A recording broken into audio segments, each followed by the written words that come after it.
பல பேர் வந்து உங்க ஹேர்ல வந்து ஃபால் இன் லவ் அப்படின்னு சொல்றாங்க. நாங்க சிக்கிக்கிட்டாங்க.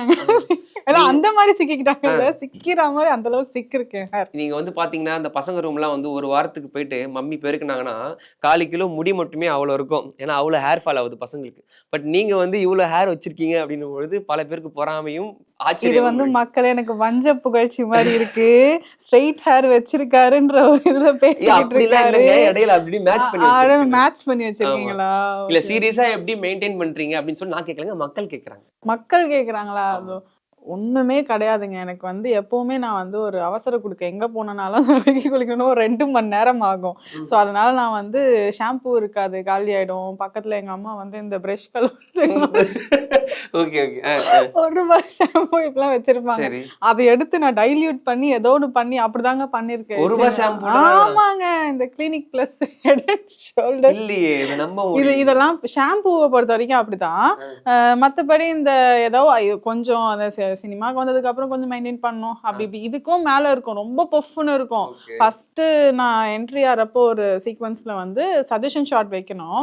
அப்போ வந்து என் ஃபேஸே தெரியல சஜஷன்ல, இவ்வளவு பெரிய ஹேர் தான் தெரியுது. சார் என்ன சொன்னாங்க, அந்த பொண்ணு அந்த சைடு தள்ளுங்க, ஒரு ஜவுரி முடிச்சு வந்து இப்படி வச்சிருங்க, அந்த பொண்ணே தேவையில்ல. அந்த மாதிரி ஒரு இப்படிதான் இருக்கும்.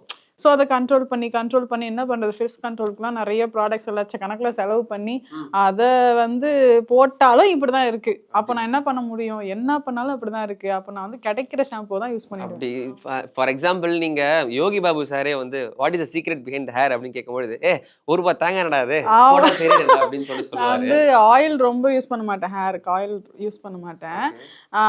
இந்த மாதிரி ஷாம்புயிங் கண்டிஷனிங் இப்படி தான் ஏதாவது ஒன்று பண்ணி, அது ஜென்ரலாக ஜெனட்டிக்கலா வந்து உங்களுக்கு ஹேர் க்ரோத் அதிகமா இருக்குன்னா அது பாட்டுக்கு வளர்ந்துக்கு. கொஞ்ச நாளைக்கு முன்னாடி அந்த ஒரு இது இருக்கு, நீங்க ஒரு ஹீரோயின்னா வந்து ரொம்ப நைவா இருக்கணும், ஸ்ட்ரைட் ஹேரா இருக்கணும், அப்படியே இவ்வளோ பெருசு இடுப்புக்கு கீழே வந்து ஹேர் இருக்கணும், அப்படியே நல்ல எப்படிங்க எனக்கும் இடுப்புக்கு கீழே தாங்க ஹேர் இருந்துச்சு, சுருட்டம் லைக் அது கம்மியாயிடுச்சு. அப்படியே அது காலேஜ் படிக்கிறப்பெல்லாம் இவ்வளோ தூரம் ஹேர் இருக்கும். எனக்கு சினிமாவுக்கு வந்ததுக்கு அப்புறம் வந்து எனக்கு சரியா இப்போ அப்போதான் விரிக்கவே ஆரம்பிச்சேன் என் ஹேர். அது வரைக்கும் ரொம்ப அடர்த்தியா இது எண்ணெய் போட்டு தலை வாரி இப்படிதான் இருக்கும்.